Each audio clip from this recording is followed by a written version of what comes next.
Seguramente en las noticias debieron ver que países como la Argentina y Venezuela sufrieron la denominada inflación, y nosotros el día de hoy vamos a hablar de este término que afecta a las familias justamente de estos países. Cuando los precios suben, Básicamente, 2.000 pesos equivalen a 40 10 bolivianos equivaldrían a 60 bolívares. ¿Por qué Bolivia será la excepción en este caso inflacionario? Bueno, también se lo consultamos al licenciado Bruno de Vargas, experto en macroeconomía. la inflación técnicamente se define como la subida en el nivel general de precios de un país. Si bien en las economías de los países modernos hay muchos productos, para calcular el índice de inflación de un país, el INE lo que hace es establecer una canasta básica de los productos más importantes y durante periodos consecutivos va haciendo un seguimiento de los precios. Y justamente para hablar del tema inflacionario y las monedas, acá tenemos justamente 12 bolívares que representan 2 bolivianos acá en nuestro estado. Es decir, 10 bolivianos equivaldrían a 60 bolívares. Entonces, ¿se puede vivir en un país sin inflación? La respuesta es no. Ningún país puede vivir sin inflación, pero tampoco se puede exceder en este proceso.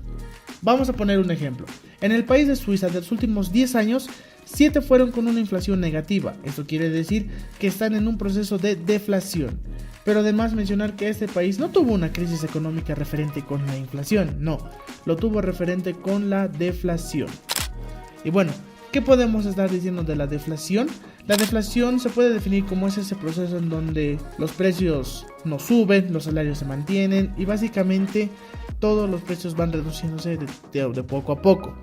Sonará lindo, pero no es tanto así, ya que las personas del extranjero que quieran invertir no van a ver a este país con muy buenos ojos, ya que no podrán recuperar todo el dinero disponible.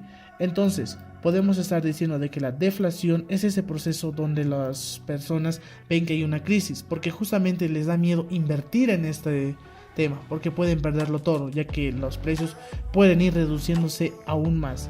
Ya se habló de la inflación y de la deflación, dos términos muy importantes para una economía de un país, pero ahora toca hablar de un tema muy fuerte, la hiperinflación.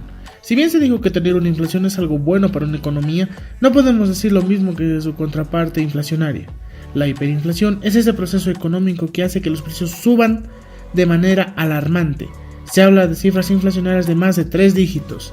La hiperinflación causa que las personas que viven en el país no puedan vivir bien. Los productos suben de manera inimaginable y la forma de vida se hace muy difícil.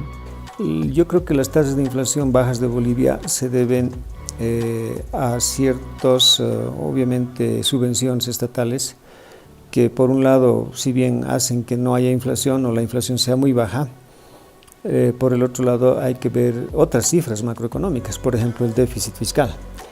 Yo creo que las tasas de inflación bajas que se están registrando se pueden deber a varias causas. Una de ellas es que el INE nos esté brindando información falsa, cosa que es posible, ya que el INE depende del gobierno, no es un ente independiente.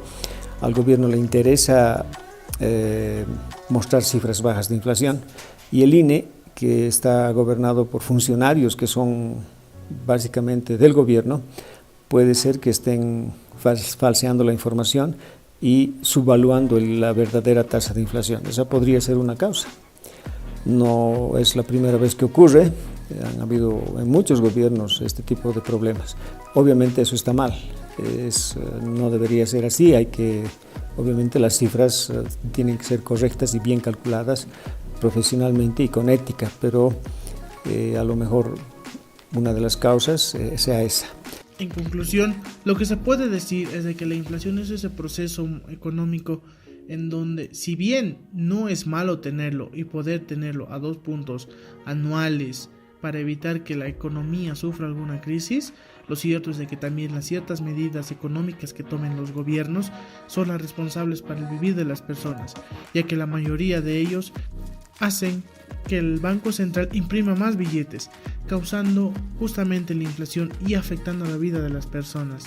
Entonces, a la hora de poder tener un gobierno, debemos revisar siempre las medidas económicas que tengan para el país. Entonces, creo que la tasa de inflación actual está muy dependiente de esos dos aspectos. de la, reitero, de la honestidad con la que esté trabajando el INE, que posiblemente no sea la más correcta, y por el otro lado la subvención de precios a algunos productos estratégicos por parte del gobierno.